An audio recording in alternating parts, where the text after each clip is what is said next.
Hey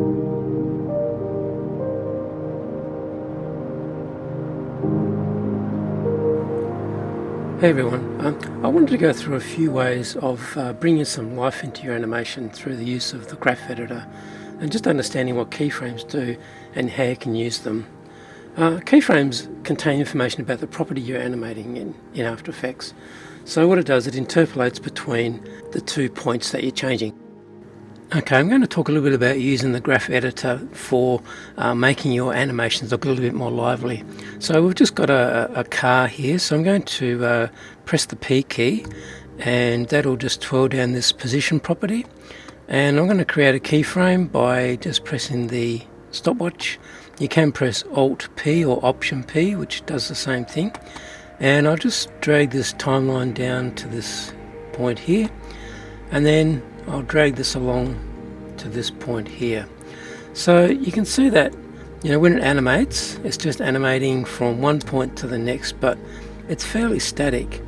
Now what you'll see here is you've got this line here with the dots on it. Now these dots represent the frames, and they also represent the interpolation between or the easing between the beginning point and the end point. So at the moment it's a linear progression, so it's just going at a constant rate from point A to point B. So these dots will all remain equal.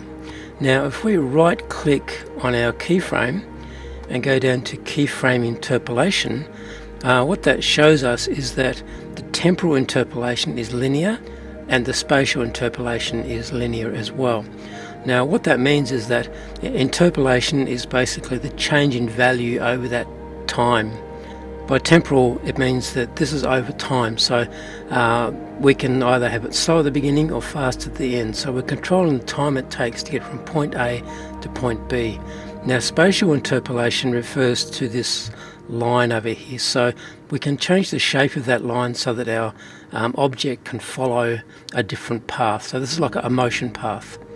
If I use our Easy Ease, so I'll just go down here, right click and go to Keyframe Assistant and Easy Ease. Now you notice that the dots change a bit here, so these ones are closer together, goes further apart, and then so it should start off slower and then end up at a constant rate. So now if we right click and go to Keyframe Interpolation, it now says Bezier. So Bezier gives us control over how those frames are rendered. We can also select from a couple of options. So we've got linear, so we can change it back to what it was originally. Continuous Bezier. Okay, so let's just go through some of these keyframes and the different kinds of keyframes we can have. Put another keyframe there. So let's just go through what these keyframes actually look like. So, and the different types. So if we right click on this one here, we've got a linear keyframe here, so the temporal interpolation is linear and the spatial interpolation's Bezier. Now this will be Bezier by default, and that's fine. So I'll put a keyframe in the middle here, and so you can see that our dots here are all the same, so there's no change. But if we go to our graph editor, and we can see that all of a sudden we have and we right click on our interpolation, we have a linear keyframe. Now if we change that to a continuous Bezier, what that means is that it'll put handles either side. So if we control these handles, we can actually change the way the animation works across time.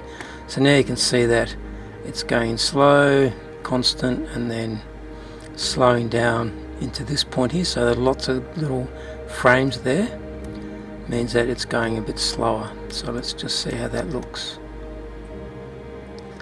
So you can see that it almost stops when it gets here and then continues on from there. So we can actually change the way this behaves a little bit too. So maybe it's going out fast, stopping, and then zipping through. We can change the value of this other keyframe here to a different kind of keyframe. So if we right click and go to making it a Bezier, you won't see much of a change. The main time that the Bezier handles will make the difference is if this is in a value graph. So let's just change this to separate dimensions, and we'll get rid of the Y value. So there's the X position there. So now you can see if we select this, so let's change that to a Bezier, and now you can see that we've got these independent handles, kind of the same as the speed graph, but we're only working in one dimension. Just keep in mind that you can change these keyframes into whichever suits you best.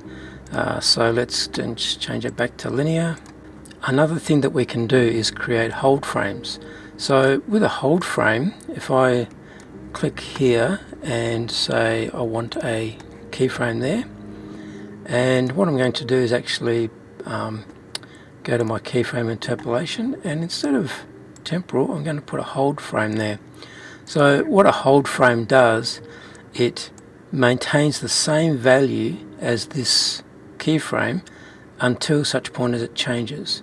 So here you can see it's going to this point, so when it gets down here, this is a constant velocity, so it's not going to change, and it doesn't change the temporal position either. So it's just a hold. Now if you look at this line here, you can see that all of our frames are missing. So we've basically got a point here when it stops, and then a point here when it starts again. So we can change this to a hold frame. So you can actually just go toggle hold frame, and then what that does, that will just maintain that position right until the end. So I'm just going to create a whole bunch of hold frames. Okay, so this is used quite often for some stop motion. So if you want to stop something from moving or stop something from doing something, you put a hold frame there, and then that will just stop it. So you can see that that's a different way of animating that particular object. Once again, once you've got these hold frames, you can just change them back to linear keyframes as well. So obviously it's fairly chunky, and if we go here and we change that to a linear, so make this instead of making that spatial interpolation linear, we then make that continuous Bezier. Now we've got a curve, so now we can go in here and adjust our handles. So you see, it's all about controlling the keyframes using those Bezier curves, paying attention to those dots to see how your interpolation's working across time. Now we've got our keyframe selected. I'll just move that out of the way. Now if we go up to our pen tool, which is G on the keyboard, and you'll see that when I roll over here, it changes to a manipulation icon, so that little angle bracket. So now if I click on that with that tool, you can see that I've got a handle here. So now if I drag that out, and we do the same over here, so what I'm doing is creating these handles by just clicking on this. So now you can see that we've got this path. Now this is your spatial interpolation. So this is where this Bezier curve controls the shape of this curve.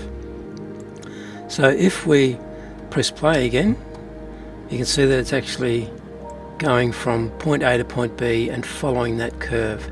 But being a car, you don't really want it to sort of drive like that. So whenever you create a motion path, you can go up to your transform tool under layer, transform, and then get into auto orient, and we can actually say orient along path. Click OK, and now you see that when it animates, it's actually animating along that path. Okay, so you can see we're still getting some interpolation there. Now what we're going to do is look at the graph editor now. So the graph editor is a visual way that you can see those paths over time. So if I click on this little button down here, you can see that we've got this idea. We've got slow, ramping up and then slow again.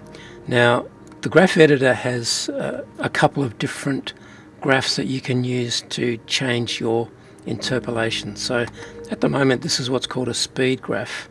So a speed graph is used when your property, like for example your position, has two values. So if we change this to the other graph, which is called a value graph, so I'll just show you that quickly. So edit value graph, and now you can see that we've got two values that are changing over time. Now in order to control this, it can be a little bit tricky because I can't actually separate them to control these curves. Okay, so when I select it, they're both selected because we're changing two properties.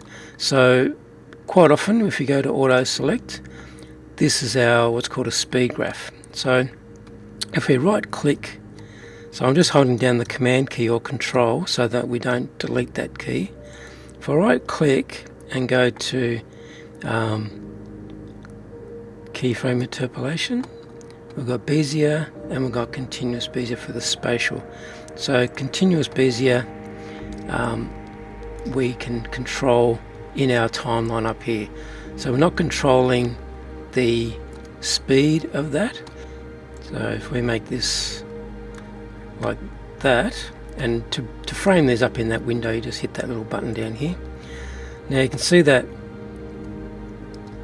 we basically have a constant velocity. So notice that our keyframes now up here, our spatial interpolation, you can see that these dots are the same space again because we're not changing velocity over that time. But if I take this and drag that in that way and drag this one down here, okay, our speed graph is showing that it's going slow, ramping up fast, and then slowing right down. And the way to really look at that is if you look at these dots, how close they are. So you see over here that they're really close together. So the more frames that you have over that given time, over that given distance, the more frames, the slower the animation. So when you have a big gap between these frame points here, then you're going to go a lot faster. So if we render that now, you can see that it's much more fluid and a much nicer curve. Okay, so let's just bring that back to straight. So we can adjust our spatial interpolation. So now, even though we've moved this spatial positioning, the motion path, you can see that we're still getting a nice easing of those elements.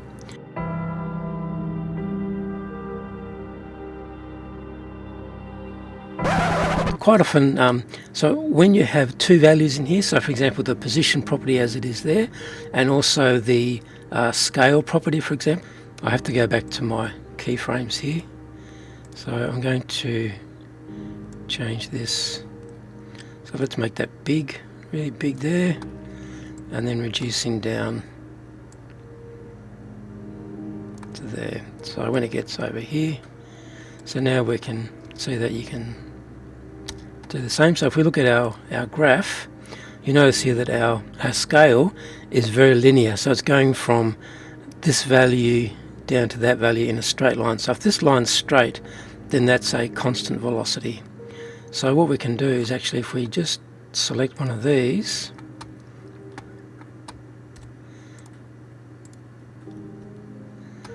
and go to our speed graph. So now we can see that if we change our speed graph, so it should scale really fast and then slow into this movement. So this is like a visual representation of how that's going from that to that. Sometimes, when you know that you're only changing the X value, we can actually right click on here, or you can click on this little button down here. What that does, that separates the dimensions. So now, because we're not changing the Y position, we can actually turn those keyframes off. Now with your speed graph, it doesn't look quite the same because you're only doing one value. So this is where we can go to the value graph, and what that does, that shows you how that is changing over time from point A to point B, and this curve shows you that it's sort of starting off a little bit fast, so it goes kind of chunky, slows down, and then hits fast. So you can see that by the dots. So you can see there's a big jump from the start point to this point. So let's just have a look at that. So it starts quick and then ends quick. So we can change this curve, so we can actually make it go, sort of ease in quickly, slow down, but then when it gets to the end, we won't want it to go really slow. So obviously over this time, it's only moving in value very small amounts. So you can see that at the end here, it's really compressed. So if we look at that, so it'll start fast and then really ease in slowly. So it's just a way of giving a little bit more life to your animations so that they don't appear to be so linear. Obviously, if you're doing something like a machine that has a very robotic kind of movement, then linear keyframes are perfectly fine. And by changing this curve, we can actually change the way that animation works. Now if we want to change this back to linear, we can just command or control, and if we just hold the command key down and click, it'll change it back to a linear keyframe. Okay, so now it's just doing the same thing over that time. I'm going to turn off separate dimensions, so we've just got the one property again. So let's zoom out a bit here, and let's say we want to do this kind of curve thing. So instead of our animation finishing at this point, we want that to finish over there. Okay, so if I have separate dimensions, so here we can go, so now I've got an X and Y value. If I want to change that temporal interpolation and I move,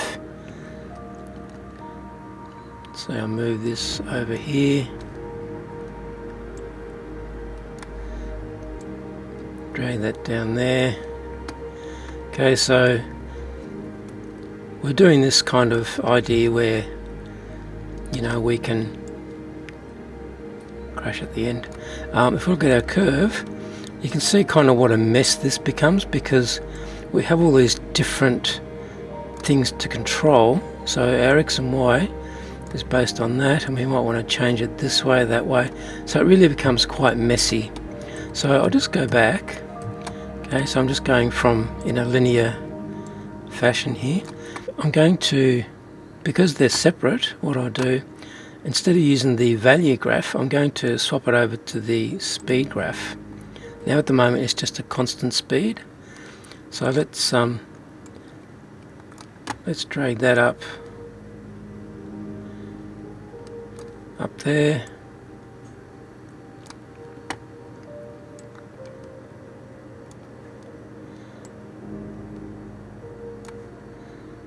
So I probably should bring that down there. Okay, so now you can see that our animation's kind of chunky, because you can see that it's just doing constant velocity between all these points. Now we can fix that a little bit by changing these. If I press G for the pen tool, we can make that into more of a curve.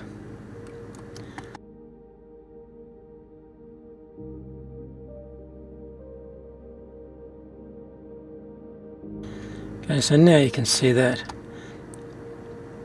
it's a bit better, but we can control the speed, but really we want a constant speed. So this temporal interpolation, we really want that to be a consistent speed, because if we start editing these, once again we've kind of got this, we're moving the spatial interpolation as well, so we're moving the that motion path at the same time, which we don't necessarily want.